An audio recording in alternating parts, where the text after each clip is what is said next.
guys, it's finally done.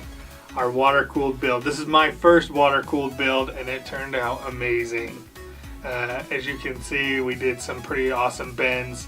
We were a little bit worried about water cooling this case just because of the way it was set up, and in the end I think it turned out really nice.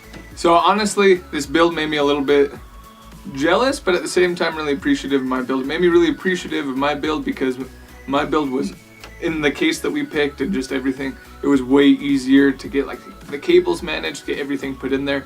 But I am extremely jealous because the way that this build turned out looks epic beyond belief.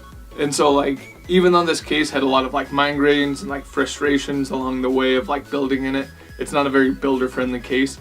Despite all that, like the end product, whoa, it's just mind blowing. And we kind of hurt ourselves on that one too, because I decided to switch from just a regular ATX motherboard to an eATX motherboard, which is wider. And so that especially made cable management a nightmare. It barely gave us enough room to fit the reservoir and everything in there. You can see that on the cable management, I actually had to plug in all the cables with the motherboard out of the case and then slide it in so that the cables would make a sharp 90-degree bend into that little, into their little case there. And so that one was kind of a pain. And if we ever need to take it apart for maintenance, it's going to be hard. We're literally going to have to disassemble everything. I probably have about 5 hours into cable managing and just figuring out how to put this thing together. It was a puzzle to get together. As far as special things we had to do, mounting the radiator was definitely one of those things where it was custom. We actually had to measure it out and drill the holes into the case. Just because there's nowhere for it to mount, and it was too big to actually mount it onto one of the radiators. And so something to know about the reservoir that we used, it looks super awesome, but you literally have to buy every part and piece separate. So it doesn't come with a pump, it doesn't come with any mounts, and so any of that stuff that you want, you have to buy separate.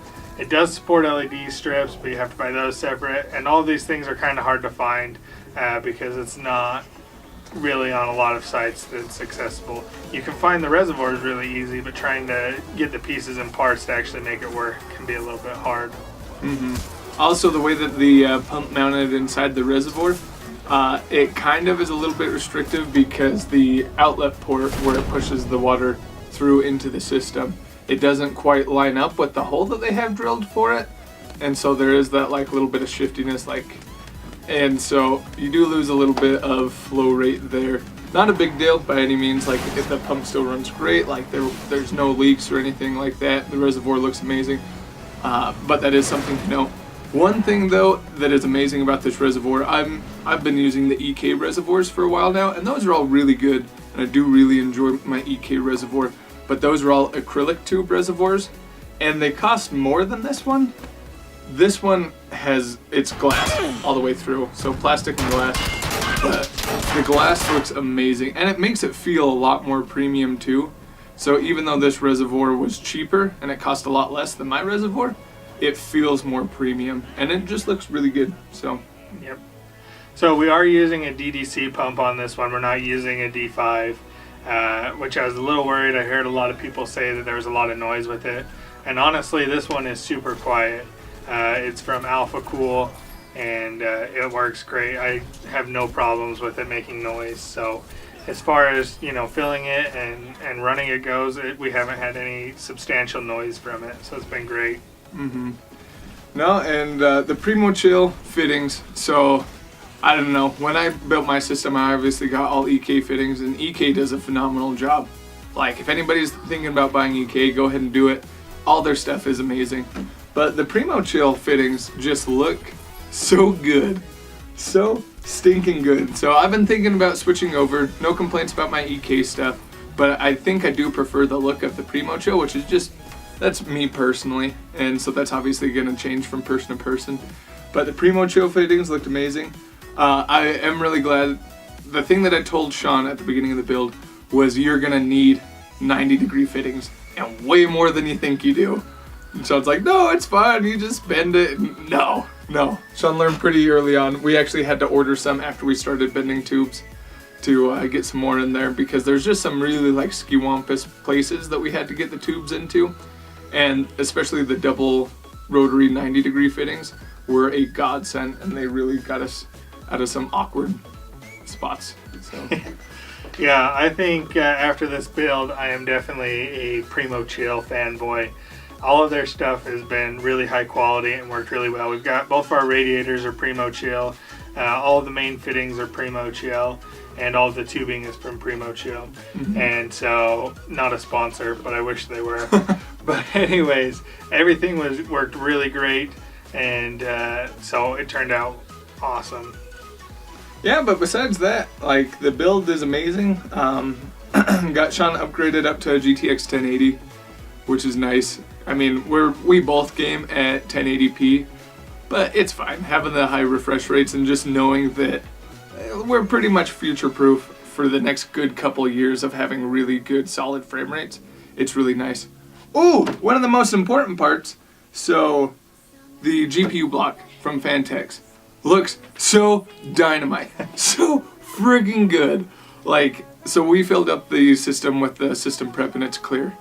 And it almost hurt me to put in the Primo view, or the Primo Chill view, just because like seeing into that GPU block was just, it was just existential and just exhilarating.